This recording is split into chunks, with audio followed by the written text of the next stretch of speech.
Command, Air Marshal Manvinder Singh, esteemed veterans from all the three armed forces, eminent speakers, military experts, distinguished guests, members from the media, ladies and gentlemen.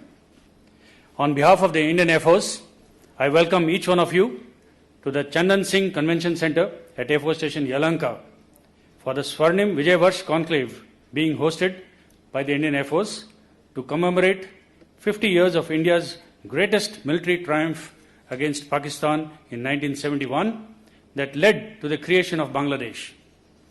I would like to begin by conveying my sincere gratitude to our distinguished speakers for having taken time off their busy schedules and for having accepted our invite to grace the inaugural session.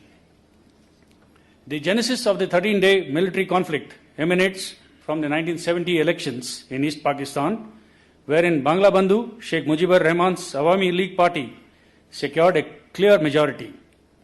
Pakistani military tried to scuttle the election results by a brutal crackdown and imposing martial law, resulting in mass flow of refugees to India. Such large influx of almost 10 million refugees over a year put immense strain on Indian resources. This posed a huge economic burden, social stability and integrity problems, and above all, a security dilemma for India. Our nation explored all possible approaches at the global and diplomatic level to secure a peaceful solution to the problem and to ensure constitutional rights of Bengalis in East Pakistan. Eventually, the situation escalated due to Pakistani politico-military establishment's attempt to hold on to power at any cost. The events leading up to the war saw India supporting the Mukti Bahini, which represented the voice of Bengali people who were waging an armed struggle for liberation in Bangladesh. The conflict mobilized all sections of Indian government and military to generate clear understanding of national objectives and was backed by robust decision-making at the national level. Clear mandate highlighting the underlying intent of the national leadership was provided to the Indian Armed Forces. The forces on their part translated the mandate to efficient operational plans and executed these with resolve and determination. The Indian Armed Forces fought synergistically on both the western and eastern fronts and demonstrated their prowess in the air, over the land and on the sea. Indian Army, Navy and Air Force dominated all domains of warfare to compel Pakistani forces to surrender in the shortest time. The political support and diplomatic efforts complemented the whole of nation's approach in ensuring an all-round victory. The 1971 war is one of the shortest and swiftest victories ever recorded in the history of military warfare. Surrender of 93,000 Pakistani troops represents the largest ever surrender by an army after World War II. We proudly celebrate 16 December as Vijay Divas to mark this momentous victory. Two important aspects emerge out of the analysis of 1971 war. Firstly, it demonstrates the excellent synergy in the Indian politico-military setup and the trust placed in the capabilities of our armed forces by all sections of Indian society. Secondly, it brings forth professionalism, jointmanship, operational readiness, innovative planning, and execution capabilities of the Indian Armed Forces. All concepts of warfare were employed and effectively executed by the Indian Armed Forces to achieve the desired objectives. In spite of winning the war, we showcased our national character, principles, and morals by treating the 93,000 prisoners of war with dignity and returning all the POWs to Pakistan. We also demonstrated our astute diplomatic character to the world, wherein we helped Bangladesh build itself as a nation with its own ethos, culture, and values. The 1971 war shall always be remembered for the national effort and precise application of military capabilities, wherein Indian officers and men exhibited exemplary leadership, courage, and nationalistic spirit, and also for the tenacity and fortitude of the Indian Armed Forces. This conclave is aimed at revisiting the situation, analyzing the responses, and learning useful lessons for the future of the politico-military arrangement in India. I am sanguine that there will be a healthy exchange of thoughts during the course of this event that will ignite the minds of each one of us present here and those attending online. The conclave shall also be a platform that will draw inspiration and pay homage to the heroes of the war who made it all possible. I thank the accomplished Armed Forces veterans for having made it convenient to attend this conclave. I also convey my gratitude to the distinguished speakers who have given their time and are here to share their views. In the end, I would like to compliment AOC&C Training Command and the entire team at Air Force Station Yelahanka for having organized this conclave and wish all the participants all the very best. Thank you and Jai Hind.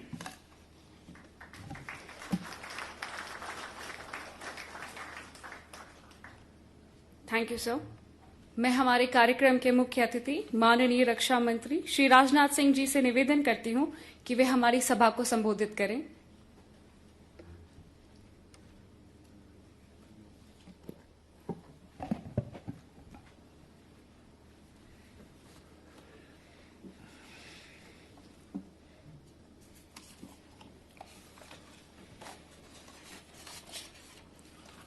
Chief of defence staff general Bipin ji Rawat, revenue minister Karnataka government Shri R Ashok,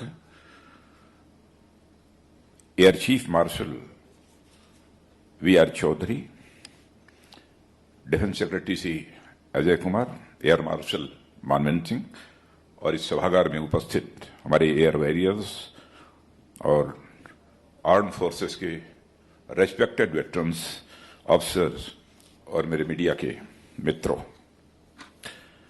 आज Indian force द्वारा स्वर्णिम विजय वर्ष के उपलक्ष्य में आयोजित 3 दिवसीय conclave में अपनी बात रखने के लिए आप सबके बीच उपस्थित होने पर मुझे बेहद खुशी हुई है।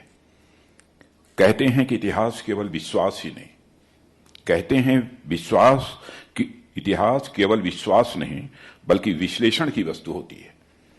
ऐसे में मैं समझता हूं कि अगले 3 दिनों में आप सभी न केवल 1917 के वार की ऐतिहासिक उपलब्धियों बल्कि उसमें और क्या बेहतर हो सकता था और उसकी लर्निंग्स को हम आज की सिचुएशन में कैसे अप्लाई कर सकते हैं, इस पर भी गहनतापूर्वक विचार विमर्श और विश्लेषण भी करेंगे।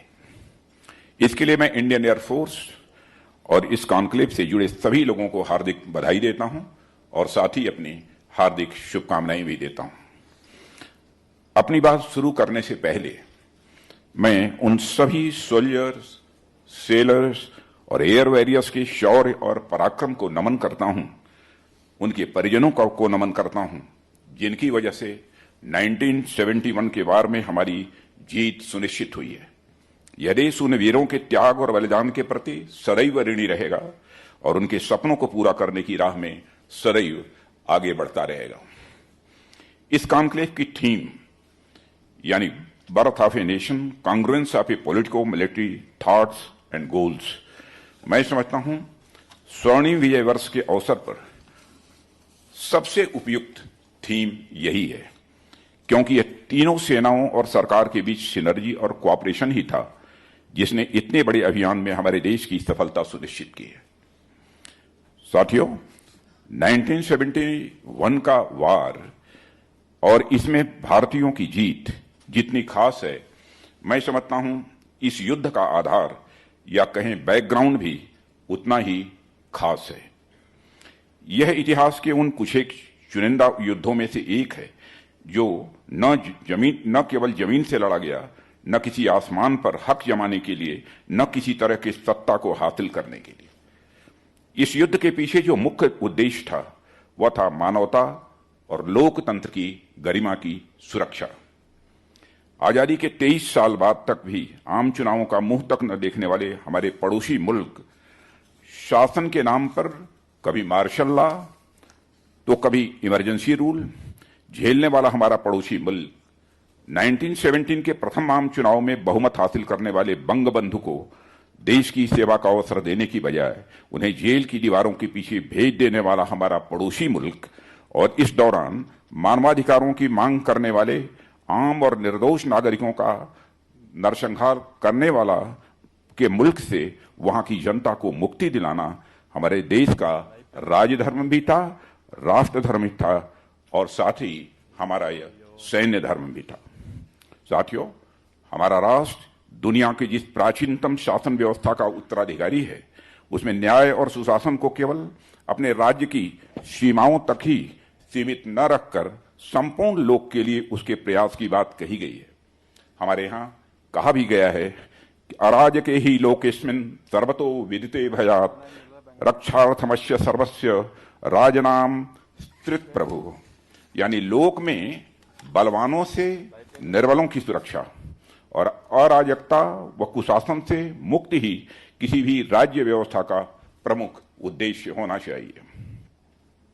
और पूरी धरती को अपना परिवार मानने वाले हमारे राष्ट्र का मस्तक इस बात के लिए हमेशा गर्व से ऊंचा रहेगा कि जब जब भी जरूरत पड़ी है, यह सत्य, न्याय और मानवता के पक्ष में हमेशा खड़ा रहा है। 1971 के संग्राम का भी यही आधार रहा था और सैन्य नीति और राजनीति का यह समन्वय ही था, यह कोऑर्डिनेशन ही था जिसने इस उद्देश्य में हमारी सफलता को सुनिश्चित किया। यह दोनों का कांग्रुएंस ही था कि तत्कालीन लीडरशिप ने मिलिट्री लीडरशिप पर पूरा भरोसा करके उन्हें किसी भी प्रकार की कार्रवाई करने की पूरी छूट दी और हमारी मिलिट्री लीडरशिप ने अपनी परंपरा के अनुरूप देशवासियों का भरोसा पूरी तरह से कायम रखा। इस वार में कहने के लिए तो ईस्ट और वेस्ट दो मेन फ्रंट थे, पर वास्तव में अनेक ऐसे फ्रंट थे जिनका हमको ध्यान रखना था और जो पॉलिटिको मिलिट्री सिनर्जी के बिना किसी भी सूरत में संभव नहीं था। उदाहरण के लिए, एक ओर हमें मुक्ति वाहिनी को सपोर्ट करना था, दूसरी ओर ईस्ट पाकिस्तान से आए लाखों की संख्या में रिफ्यूजीज को भी देखना था और तीसरी ओर पाकिस्तान द्वारा इंटरनेशनल बाउंड्री अथवा सीज फायर लाइन, जिसे आज हम लाइन ऑफ कंट्रोल के नाम से जानते हैं, पर किसी भी तरह के आक्रामक रवैये को रोकना था। चौथा, नॉर्दर्न सेक्टर से चाइना के किसी भी प्रकार के हस्तक्षेप को रोकना था और इन सब के साथ साथ वर्ल्ड कम्युनिटी में भारत की उस ताक यानी क्रेडिबिलिटी को भी हमको बरकरार रखना था जिसके तहत भारत हमेशा शांति, न्याय और मानवता का पक्षधर रहा है। वैसे तो मार्च अप्रैल 1971 तक वार की परिस्थितियां बन चुकी थीं, पर इन सब के लिए हमें एक अच्छा खासा समय चाहिए था और सरकार ने बड़ी सूझबूझ और पेशेंस के साथ हमारी सेनाओं को वह समय उपलब्ध कराया। आप सब इस बात से भी अवगत होंगे कि इस कैंपेन को कैसे पोस्ट मानसून पीरियड तक स्थगित किया गया ताकि ईस्ट पाकिस्तान की नदियों में बाढ़ की संभावना कम रहे और साथ ही चाइना से जुड़े नॉर्दर्न सेक्टर के पास से बर्फ से पूरी तरह से ढक जाए। इस दौरान भारत सरकार का दुनिया के बड़े देशों से हाथ मिलाने का प्रयास और सोवियत संघ के साथ फ्रेंडशिप ट्रीटी भी बड़ा अहम कदम साबित हुआ। दुनिया के कई शक्तिशाली देशों ने जब भारत का साथ देने से सीधा इनकार कर दिया, ऐसे में रूस का हमारा साथ देना हमारे मनोबल और डिप्लोमेसी की एक बड़ी उपलब्धि थी। इस कदम से एक ऐसा फ्रेमवर्क तैयार हुआ जिसने अंत तक आते आते हमारे विरोधियों, खासकर पड़ोसी विरोधियों को बिल्कुल न्यूट्रलाइज कर दिया और हमारी राह की काफी मुश्किलें दूर होती चली गईं। इसी समय हम एक और मुक्ति वाहिनी को सपोर्ट कर सके तो दूसरी ओर हमारी सेनाओं को भी, खासकर इंडियन एयरफोर्स की जमीनी तैयारी जैसे air defence and direction centre का सेटअप, रनवे रिपेयर और इक्विपमेंट और वेपन आदि की स्टॉकिंग करने का अवसर मिल गया। साथ ही हमारी इंटेलिजेंस को भी पूरा टाइम और सपोर्ट मिला और उन्होंने ईस्ट और वेस्ट फ्रंट से अच्छी खासी इनपुट्स भी उपलब्ध कराई। साथियों, और जैसा कि मैंने पहले कहा, वर्ल्ड कम्युनिटी को भी हमें कॉन्फिडेंस में रखना था और राष्ट्रीय अंतर्राष्ट्रीय स्तर पर पड़ोस में हो रहे अत्याचार और शोषण के बारे में अवेयर कराना था। इसी बीच हम वह भी करने में पूरी तरह से सफल रहे। कहने का मतलब यह है, 3 दिसंबर 1971 को जब कॉन्फ्लिक्ट शुरू हुआ, हम पॉलिटिकली, डिप्लोमेटिकली और मिलिटरीली पूरी तरह तैयार थे और इसका परिणाम क्या हुआ, आज हम सब ही नहीं बल्कि पूरी दुनिया उससे अच्छी तरह वाकिफ है। हमारे देश के पॉलिटिको मिलिटिकल थॉट एक्शंस के कांग्रुएंस ने एशिया में एक नए राष्ट्र को जन्म दिया, शोषण और अन्याय को पराजित कर एक बार फिर यह साबित किया कि यतो धर्मस्ततो जयः, यानी जहां धर्म होता है वहीं विजय होती है। जब मैं यहां धर्म कह रहा हूं तो उससे मेरा मतलब किसी रिलीजन, कम्युनिटी या सेक्ट नहीं है। धर्म से मेरा मतलब उस विशाल मानव धर्म से है जो सर्वे भवन्तु सुखिनः, सर्वे सन्तु निरामया, सर्वे भद्राणि पश्यन्तु, मां कश्चित् दुख भाग भवेत् के भाव पर पूरी तरह से आधारित है। जब हम विशाल मानवता के लिए संघर्ष कर रहे होते हैं तो यह उतना मायने नहीं रखता कि किसी की इंडिविजुअल बिलीफ क्या है। इसलिए साथियों, क्या फर्क पड़ता है कि वार की पूरी कमान जिन्होंने संभाली जनरल मानेक शाह एक पारसी थे। क्या फर्क पड़ता है कि उस समय हमारी एयरफोर्स के चीफ बिशप पीसी लाल एक हिंदू थे। क्या फर्क पड़ता है कि नॉर्दर्न सेक्टर में तैनात general officer in command air marshal Latif एक मुस्लिम थे। क्या फर्क पड़ता है कि स्टर्न कमांड के general officer in command lieutenant general Jagdish Singh Arora Sikh थे। और क्या फर्क पड़ता है कि ढाका में जाकर जनरल नियाजी से सरेंडर के लिए नेगोशिएट करने वाले मेजर जनरल जैकब एक जीव थे। फर्क इस बात से पड़ता है साथियों कि इन सबका संघर्ष एक सबसे ऊंचे धर्म के लिए था और वह था मानवता का धर्म।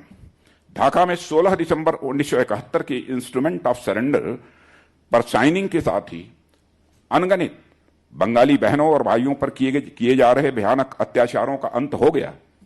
यह अत्याचार केवल इसलिए किए जा रहे थे क्योंकि ईस्ट पाकिस्तान के लोग अपनी भाषा, अपनी संस्कृति के संरक्षण और सहज मानवाधिकारों की मांग करने लग गए थे।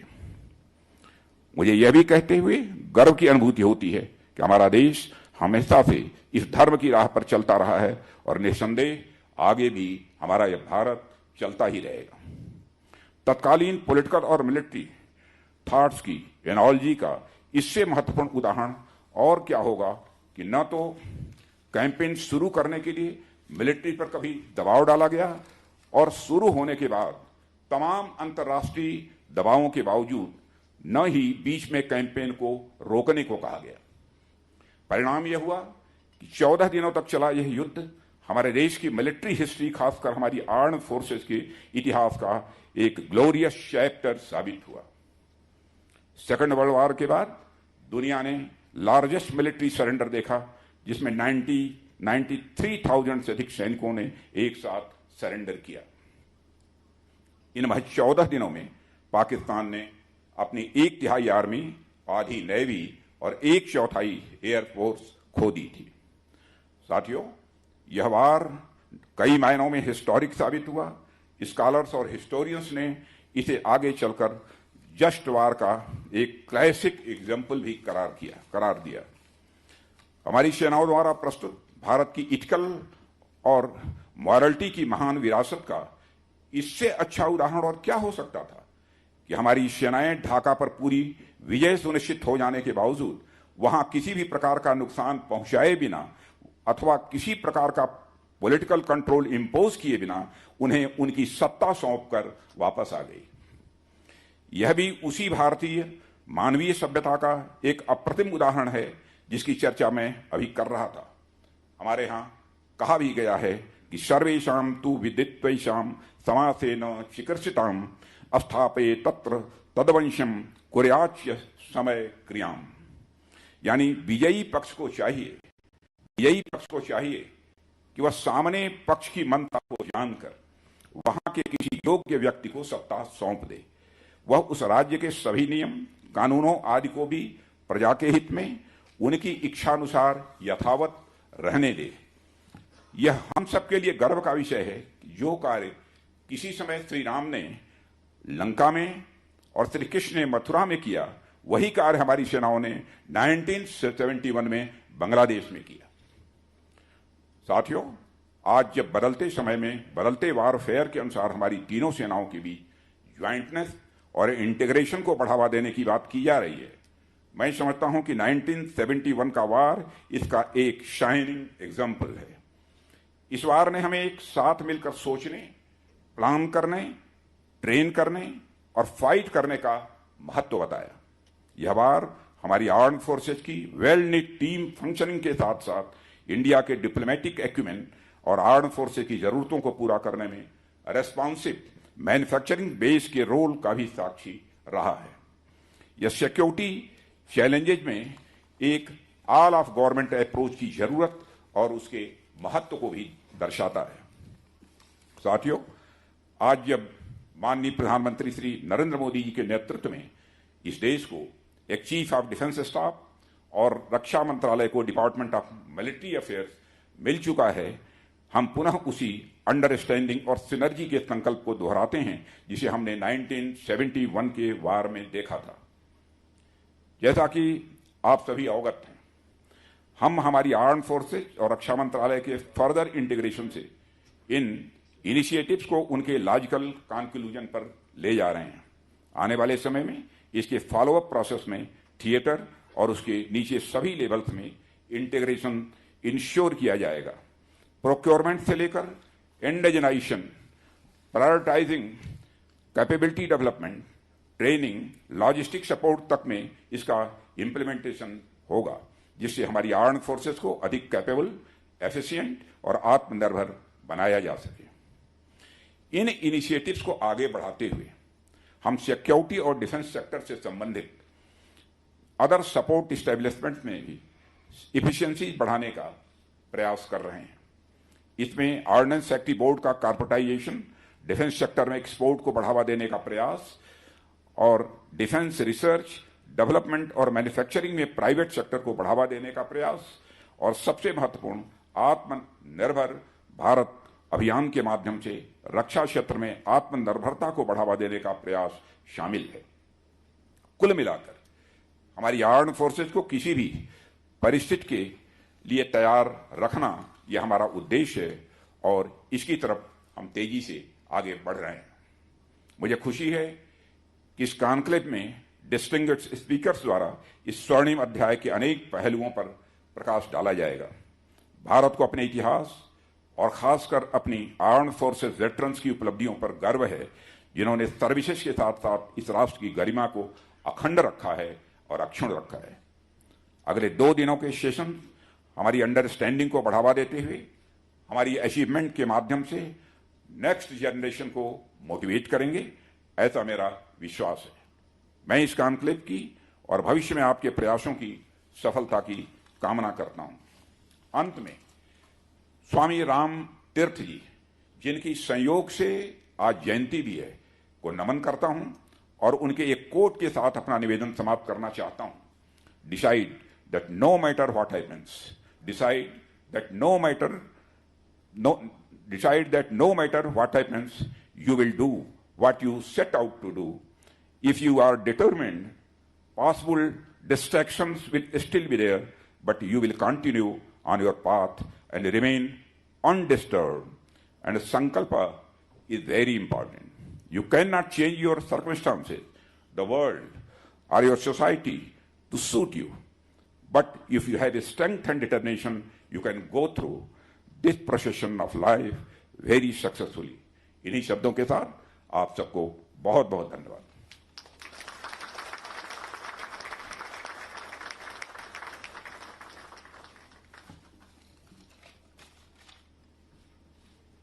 Thank you so much for your insightful words, sir.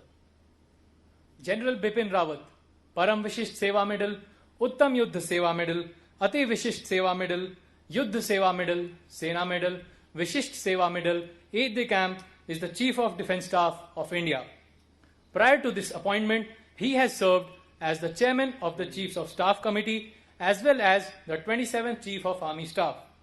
In his illustrious career spanning more than 4 decades, General Bipin Rawat has donated several command and staff appointments. Subscribe to our channel by clicking the subscribe button. Click the bell button and enjoy the latest uploads from our channel.